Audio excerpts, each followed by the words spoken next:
हर भूतिया कहानी डरावनी नहीं होती और हर भूत बुरा नहीं होता। क्योंकि आज हम आपको एक शख्स की ऐसी कहानी सुनाने जा रहे हैं जिसके बारे में आप लोग को नहीं पता, उससे आप अनजान हैं। मोहन कुमार नाम का एक लड़का, इसने इंडियन आर्मी अभी ज्वाइन की थी। वो अपनी सिक्किम पोस्टिंग के लिए गैंगटॉक जा रहा था। तभी उसने देखा ट्रेन की सीट के पास आकर बहुत सारे जवान सीट के पास हाथ पैर जोड़कर वहां से जा रहे थे और सीट के नीचे दो बड़े बड़े बक्से पड़े हुए थे। रमेश को कुछ खास समझ नहीं आया तो वो अपनी आंखें बंद करके सो गया। देर रात उसकी आँख खुली तो उसने अंधेरे में उस सीट पर बैठा एक लड़के को देखा जो आर्मी यूनिफॉर्म पहना हुआ था। वो लड़का रमेश को एक मुस्कान के साथ देख रहा था। उसे देखते ही रमेश थोड़ा घबरा गया और उठकर बैठ गया। फिर रमेश ने पूछा कि क्या वह सीट आपकी है? तो उसने आंखों के इशारों से हाँ का संदेश दिया। फिर वह लड़के से पूछा कि वह लड़का कौन है और लोग उस सीट पर आके हाथ पैर क्यों जोड़ रहे थे। वो लड़का कोई जवाब नहीं दिया। फिर रमेश ने पूछा, इसके बाद भी वो लड़का कोई जवाब नहीं दिया और अपने होठों पे एक हल्का सा मुस्कान लिए बैठा था। रमेश उस लड़के को पागल बोल के लेट गया और जब दोबारा उसकी आँख खुली और उसने देखा तो उस सीट पर कोई नहीं था। उसको ऐसा बहुत अजीब लग रहा था। सारी रात वह केवल उस लड़के के बारे में सोच रहा था और सोया नहीं और उसकी सीट को देख रहा था।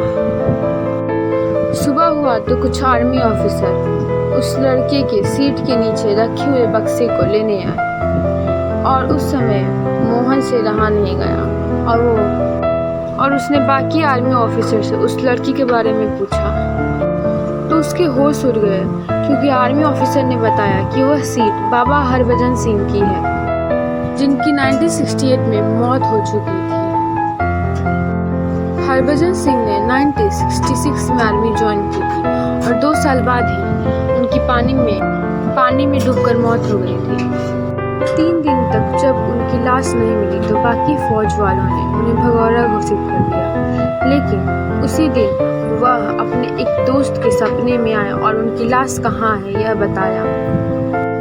जब फौजियों ने उनकी लाश की तलाश की तो उनका शव उसी एग्जैक्ट जगह पे मिला जहाँ पर उन्होंने बताया था। तब से हरभजन सिंह फौजियों के सपने में आकर दुश्मन के प्लान के बारे में पहले से ही बता देते हैं। इस तरह वो 40 सालों से इंडो चाइना बॉर्डर की रक्षा कर रहे हैं।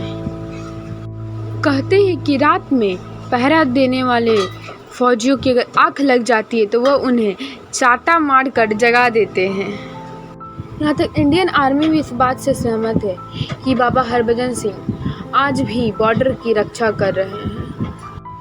उन्हें कैप्टन का दर्जा और बाबा की उपाधि भी दी गई है। उनके नाम का एक मंदिर भी बनाया गया है जहाँ उनका एक कमरा है। हर रोज़ उनका बिस्तर बिछता है और उनके जूते वहाँ पर रखे जाते हैं और जब उनके बिस्तर का सफाई होता है तो उनके बिस्तर पे सिलवटें और उनके जूतों में कीचड़ पाया जाता है और उन्हें हर साल 2 महीने की छुट्टी दी जाती है और उसमें उनका सारा सामान उनके गांव भेजा जाता है और उस समय हमारे बॉर्डर पर रक्षा कर रहे जवान को हाई अलर्ट पे रखा जाता है। सब कुछ सुनकर मोहन दंग रह गया और अपने बंकर पहुंचते ही पहले वह बाबा हरभजन की मंदिर गया जहां वह ट्रेन में हरभजन के साथ हुई घटने के बारे में सोच रहा था।